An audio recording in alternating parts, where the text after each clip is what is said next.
Welcome back guys to another video of accountancy class 11th basic concepts of accounting. So yesterday we have started our accountancy for class 11th.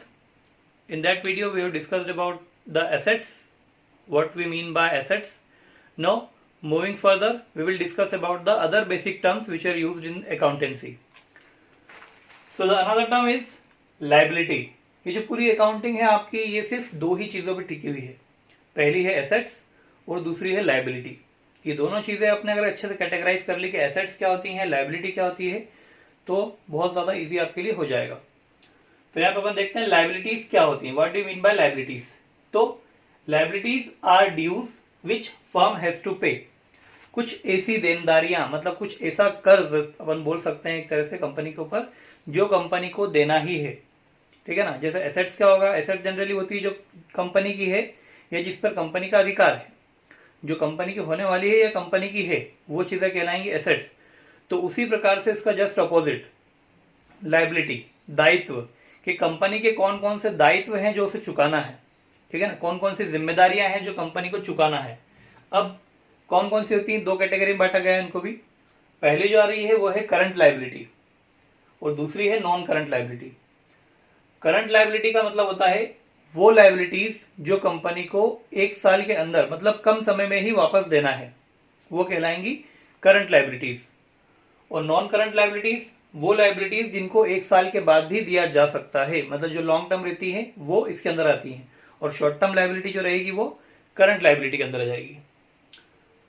Example देखें अपन current liability के, तो creditors, bills payable, outstanding expenses, overdraft, ये सारी चीजें जो अपन आगे पढ़ेंगे basic terms में क्योंकि क्या क्या होती हैं चीजें, ये सिर्फ एग्जाम्पल से भी देख लीजिए आप। और नॉन करंट के अंदर आएगी बैंक लोन, बैंक से अगर लोन लिया है तो डिबेंचर्स, ऋण पत्र वगैरह। डिबेंचर मतलब बॉन्ड होता है, जनरली डॉक्यूमेंट होता है जिससे लोन दिया जाता है, वो अगर है तो ये लॉन्ग टर्म लायबिलिटी होती है। फिर नेक्स्ट अपन देखें, दैट इज डेटर्स। डेटर क्या होगा, debtor is a person who boys goods and service on credit.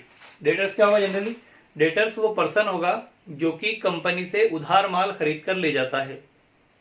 मतलब अगर आप एक बिजनेसमैन हो और कोई पर्सन है ए, वो पर्सन आपसे उधार माल ले रहा है, आप उसको उधार माल बेच रहे हो, ठीक है ना, तो वो पर्सन आपका कहलाएगा डेटर, देनदार, वो आपको पैसा देगा बाद में। देन बिल्स रिसीवेबल, जनरली क्या होता है, डेटर्स जब उधार माल ले जाते हैं तो वो एक बिल्स रिसीवेबल पे साइन करते हैं या बिल्स रिसीवेबल देके जाते हैं। उसमें एक प्रॉमिसरी नोट होता है जनरली, वो उसमें लिखा रहता है कि मैं इतनी तारीख को जो है पैसा आपको प्रोवाइड करूंगा, वही हमारा बिल्स रिसीवेबल होगा। देन क्रेडिटर, क्रेडिटर क्या होगा, क्रेडिटर वो पर्सन होगा जो उधार माल देगा। मतलब अगर आप बिजनेसमैन हो और आप आपके डीलर से खरीद के ला रहे हो और आपका डीलर आपको उधार दे रहा है, तो उस वाले केस में जो डीलर है वो क्रेडिटर हो जाएगा, और क्योंकि आपने उधार माल खरीदा है तो आप उसके लिए डेटर हो जाओगे, ठीक है। एक बार फिर से समझते हैं इसको।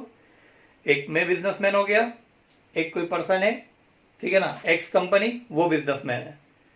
मैंने एक्स कंपनी से माल खरीदा उधार, नगद नहीं खरीदा, उधार खरीदा, तो मैं कंपनी के लिए डेटर हो जाऊंगा और मेरे लिए कंपनी जो है वो क्रेडिटर हो जाएगी, क्योंकि उसने मुझे उधार माल दिया है। तो जो भी उधार माल देता है वो क्रेडिटर कहलाता है और जो उधार माल लेता है वो डेटर हो जाएगा। अब ऐसे आता है बिल्स पेबल, बिल्स रिसीवेबल का opposite bills payable. Bills payable में क्या होगा, ये एक क्रेडिटर को दिया जाता है। Bills payable is the amount payable against the bill to creditors. ये क्रेडिटर्स को दी जाने वाली डेटर्स की तरफ से जो अमाउंट होती है जिस बिल के बिहाफ में, वो बिल कहलाता है बिल्स पेबल। फिर आता है अपने पास कैपिटल। कैपिटल क्या होगा, अमाउंट और assets invested by the owner in the firm. Firm को स्टार्ट करने के लिए, फर्म को आगे लाने के लिए जो अमाउंट या जो एसेट्स ओनर के द्वारा बिजनेस में इन्वेस्ट की जाती है। फॉर एग्जांपल मैंने बिजनेस में 5 लाख रुपए लगाए, साथ में 2 लाख का फर्नीचर भी लगाया, तो ये क्या हो गया मेरा capital. The amount which is started in the business is known as capital. जो भी अमाउंट बिजनेस के अंदर, बिजनेस को स्टार्ट करने के लिए इन्वेस्ट की जाएगी वो कहलाएगी कैपिटल। कैपिटल भी जो है वो लायबिलिटी होती है। देन सेल्स, सेल्स क्या होगा, गुड्स सोल्ड टू कस्टमर्स। जो कस्टमर्स को माल बेचे जाते हैं जनरली अगर कोई सा सामान जो है कस्टमर को बेचा जा रहा है तो वो कहलाएगी हमारी सेल्स, उस ट्रांजेक्शन को हम बोलेंगे सेल्स। और ऐसे ही purchase, procurement of goods from dealer, अगर आप डीलर से माल खरीद के ला रहे हो तो वो आपका कहलाएगा परचेस।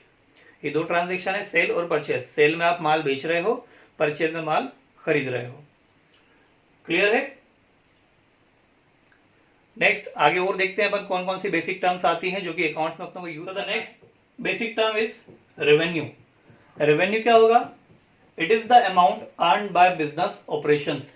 ये वो अमाउंट होगी जो कि बिजनेस की एक्टिविटीज करने पर कमाई जाए, या फिर इसको इनकम भी बोल सकते हैं कि बिजनेस करने के दौरान जो इनकम हमें होगी वो रेवेन्यू को कहलाएगी। Expenses, spending money for business activity other than purchase. Purchase को छोड़कर बाकी जो भी खर्चे अपने बिजनेस में हो रहे हैं, इलेक्ट्रिसिटी है अपने पास, सैलरी है, वेजेस है, अदर एक्सपेंसेस जो भी हैं, वो सारी चीजें आएंगी आपकी एक्सपेंसेस के अंदर। प्रॉफिट क्या होगा? तो प्रॉफिट आप सभी ने सुना है पहले भी। फायदा कब होता है? जब आपकी इनकम ज्यादा होती है और एक्सपेंसेस कम होंगे तो आपको फायदा होगा। तो profit is excess of revenue over expenses. Expenses के ऊपर जो रेवेन्यू अपने को आता है वो कहलाएगा आपका प्रॉफिट। लॉसेस, इसका उल्टा एक्सेस ऑफ एक्सपेंसेस और रेवेन्यू, जब आपके खर्चे ज्यादा होने लग जाएं और इनकम कम हो तो वो आपका लॉस होगा। Then discount, it is a rebate given by seller. Seller के द्वारा अपने कस्टमर को अट्रैक्ट करने के लिए कुछ छूट दी जाती है प्राइस में। 100 रुपए की चीज 80 रुपए में, तो ये क्या हुआ? उसने 20 रुपए का डिस्काउंट दिया। ये डिस्काउंट जो है ये दो प्रकार का होगा। पहला होगा trade discount. Trade discount normal discount होगा, जैसे कि लिखा रहता है कि 10% ऑफ, मतलब 10% आपको ऑफ मिलना ही मिलना है।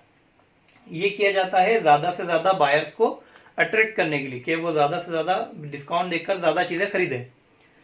इस डिस्काउंट को रिकॉर्ड नहीं किया जाता क्योंकि ये डायरेक्ट अमाउंट में से डिडक्ट हो जाता है। जो उसकी अमाउंट रहेगी उसमें से इसको डिडक्ट कर देते हैं और जो एक्चुअल अमाउंट बचती है वही अकाउंटिंग बुक्स में लिखी जाती है। तो इस ट्रेड डिस्काउंट को अलग से नहीं लिखा जाता। दूसरा है cash discount, discount on cash purchase. सिर्फ कैश अगर आप दोगे, for example 10% trade discount, 5% cash discount, 10% जो है ट्रेड डिस्काउंट आएगा और 5% जो है वो कैश डिस्काउंट मिलेगा। इसका मतलब ये है कि अगर आपके 10% तो मिलना ही मिलना है क्योंकि वो ट्रेड डिस्काउंट है, चाहे आप नगद खरीदो या उधार खरीदो। लेकिन अगर आप पेमेंट नगद करोगे तो 5% और आपको डिस्काउंट मिलेगा। ठीक है, इसको अपन रिकॉर्ड करते हैं अकाउंटिंग बुक में, ये अलग से रिकॉर्ड किया जाता है डिस्काउंट नाम से। देन गुड्स, तो गुड्स क्या होंगे? Tangible material which can be offered for sale.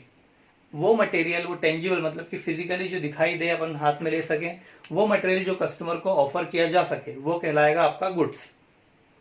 Drawing, the money और goods withdrawn bye honour from business for personal use. वो पैसा या वो सामान जो बिजनेस ऑनर ने, बिजनेस के मालिक ने अपने पर्सनल यूज के लिए बिजनेस से निकाला है। ठीक है ना, अगर मुझे घर पे कुछ काम है और मुझे जरूरत पड़ी पैसों की और मैंने बिजनेस में से 10,000 रुपए लिए तो वो कहलाएगी मेरी ड्रॉइंग। अगर मैं कुछ फर्नीचर वगैरह बेच रहा हूँ और अगर वही फर्नीचर मैंने जो बेचने के लिए था वो घर पे लगाया मैंने, तो वो मेरे लिए ड्रॉइंग कहलाएगा।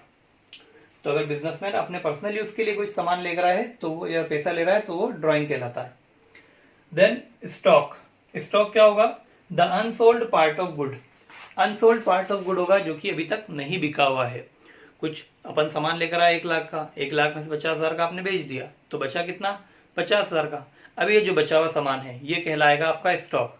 दो प्रकार के स्टॉक होते हैं, एक होता है ओपनिंग स्टॉक, एक होता है क्लोजिंग स्टॉक।